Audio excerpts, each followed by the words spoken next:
ব্যর্থতা ও ভুল থেকে কিভাবে শিক্ষা নেবেন। গল্পের নাম ব্যর্থতা ও ভুল থেকে কিভাবে শিক্ষা গ্রহণ করা যায়। তো ঠিক আছে, লেটস গেট আউট, নাকি জানো ইংলিশ আমি সঠিক বলতে পারছি না। সো লেটস গেট আউট নাকি বলে, সো লেটস গেট আউট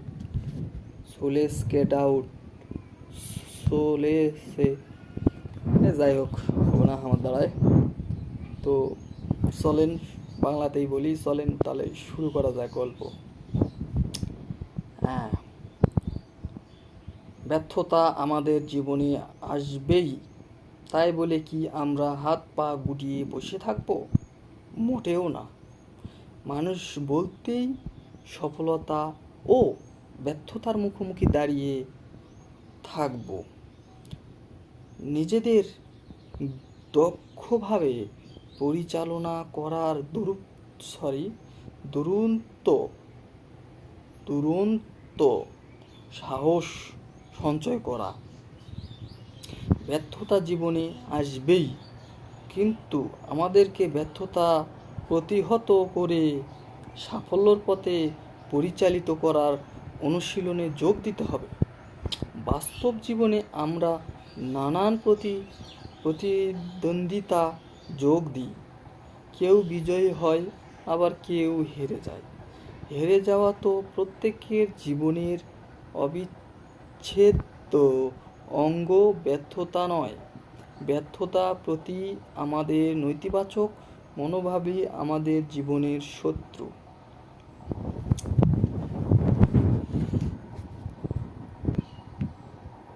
ব্যর্থতার ভয়ে আমরা এগোতে পারি না, এ বিষয়ে শিশুরা কিন্তু বেপরোয়া। প্রথমে তারা হামাগুড়ি দেবে, তারপরে ধীরে ধীরে দাঁড়াবার চেষ্টা করবে, তারপরে হাঁটবার চেষ্টা করবে, বারবার পড়ে যাবে, হাত পা কেটে যাবে, ছড়ে যাবে, কিন্তু কিছুতেই তারা হাল ছেড়ে দেবে না, চেষ্টা করেই যাবে।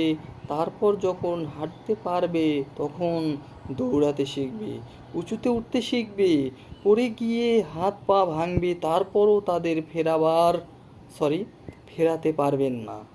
কেউ যদি ভাবে যে তিনি সর্ববিষয়ে আদর্শ, কোনো বিষয়ে ভুল করেন না বা করবেন না, তাহলে তার মস্তিষ্কে সুসত্যতা সন্দেহ থেকেই যায়। জীবনযুদ্ধ আমরা বিভিন্ন সমস্যা প্রস্তুত ও ধাঁধার সম্মুখীন হই, কিন্তু তার উত্তর যে কি হতে পারে তা আমাদের কেউ বলে দেয় না। জীবনের পথ চলতে চলতে, ধাক্কা খেতে খেতে আমরা অনেক কিছু শিখে ফেলি, ভুল করি, আবার ভুল থেকে শিক্ষা পাই, কিভাবে ভুল এড়ানো যেতে পারে। এভাবে আমাদের অভিজ্ঞতা বাড়ে। ভবিষ্যতে ভুল একবার সম্ভাবনা করে কমে আসে। যদি আপনার অন্তত কর্মচারীরা কোনো ভুল করেন, তাহলে বকাবকি না করে শান্তভাবে তাদের বুঝিয়ে দিন কোথায় ভুল হচ্ছে বলুন, ভুল করছেন কি ভাবে তাদের বুঝিয়ে দিন হয়েছে। এতে ভয় পাওয়ার কিছু নেই। শুধু দেখবেন ভবিষ্যতে যেন এরকম ভুল আর না হয়। কাজ করবার সময় ভালো করে দেখে শুনে কাজ করবে, তাহলে দেখবেন কত দ্রুত বেগে কাজের উন্নতি হচ্ছে। আপনার কর্মচারীরা যদি বোঝেন যে সমস্যা ভুল হলেই আপনি তাদের তুলোধুলো করবেন, তাহলে তারা সবসময় ভয়ে ভয়ে টিকিয়ে থাকবে, কিছুতেই প্রাণ খুঁজে কাজ করতে পারবে না। ফলে আগ্রহ প্রতিষ্ঠিত ও হতে থাকবে। পদস্থলে যদি কর্মচারীরা বোঝেন যে ভুল করলে আপনি তাদের অপমান, সম্ভঙ্গী বা শুধু বকাবকি করবেন,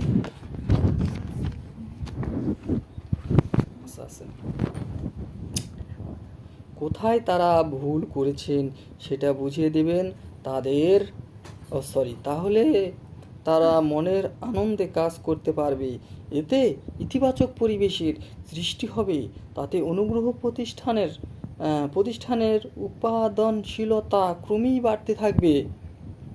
হ্যাঁ, অতএব আপনার উচিত একজন প্রকৃত শিক্ষক হওয়া। শুধু কর্মক্ষেত্রেই নয়, বাড়িও নিজে শিখুন, অপরকেও শেখান। জীবনের ভুল থেকে শিক্ষা নিয়ে নিজের উন্নত করা যায়। ভুল থেকে শিক্ষা নেওয়ার অভ্যাস গড়ে তোলার মূলত আমাদের বাল্যকালের পরিবেশের অনেককে সে দায়ী মনে করে দেখুন। ছেলেবেলা আপনি কোনো ভুল বা অন্যায় করে ফেললে আপনার মা বাবা বা অন্যান্য গুরুজনেরা আপনার সঙ্গে কীরকম ব্যবহার করতেন? তারা কি আপনাকে ধমক দিতেন বা মারধর করতেন, নাকি সে আপনার ভুল ত্রুটিকে শুধরিয়ে নিতেন? ভুল থেকে শিক্ষা নিতে বলতে এমন মোটেও করতে না। মা বাবা সন্তানদের অনেক রকম শিক্ষাই দেয়। একটা খুব দরকারি শিক্ষা তারা দিতে পারেন, সেটা হলো কিভাবে তারা ভুল থেকে শিক্ষা গ্রহণ করতে পারে।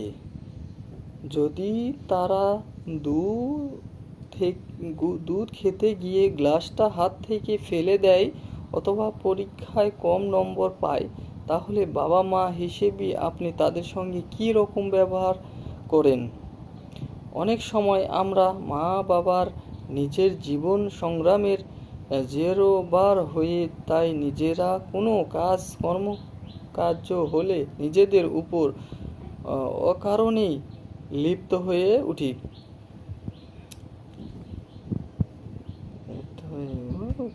সেই একই মানসিকতা নিয়ে আমরা আমাদের সন্তানদের অকৃতজ্ঞতাকেও দেখিয়ে ফলটা হয়ে বিষয় ছেলে মেয়েদের যাতে আত্মবিশ্বাস বাড়ে, সেজন্য আপনার উচিত তাদের এমনভাবে গড়ে তোলা যাতে তারা কর্মক্ষেত্রে যোগ্য বলে প্রমাণিত হয়।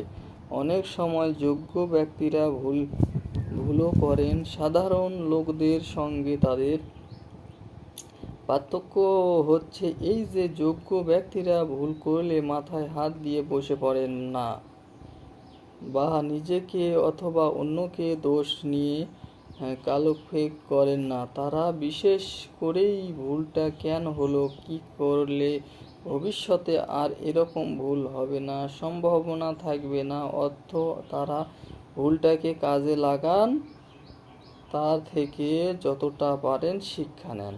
ধরুন, আপনার ছোট মেয়ে চায়ের পর থেকে চা ঢালতে গিয়ে খাবার টেবিলে অনেকটা চা ফেলে দিয়েছে। আপনাদের তাড়া আছে, এখনই বেরাতে হবে। এখন আবার কাজ বাড়লো। বিরক্তির শেষ রেগে আগুন হয়ে আপনি মেয়েকে খুব বকাবকি করলেন। ফলে মেয়ে এত ঘাবড়ে যাবে যে পরে যখন আপনার কখনো পর থেকে চা ঢালতে যাবে, নার্ভাস হয়ে গিয়ে ওর হাত কাঁপতে থাকবে এবং হাত ফসকে আবার চা পড়ে যাবে। আপনার বকুনির ফলাফল হবে এই। আবার ইচ্ছে করলে আপনি মেয়েকে এই ভুলটা থেকে অনেক ইতিবাচক শিক্ষাও দিতে পারেন। ধরুন, আপনি চেঁচামেচি না করে ওকে শিখাইলেন যে টেবিলে চা পড়ে গেলে কিভাবে সব পরিষ্কার করতে হয়। তারপরে ওকে বলুন আরও কয়েকবার সাবধানে চা ঢালতে। ফলে একটা ভুল থেকে ওর দুটো শিক্ষা হয়ে যাবে। মাথায় রাখতে হবে, কিন্তু ভুলে গেলে চলবে না বস। বুঝতে পেরেছো? ভুলে গেলে চলবে না, মাথায় রাখতে হবে এইটা। কথা কইবি কথা রে ওরে কথা রে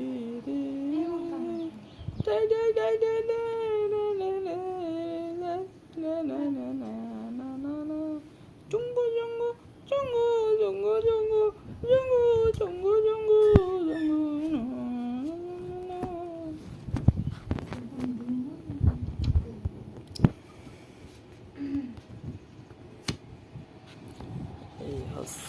অবস্থা 6 সালার মধ্যে পড়া যায়।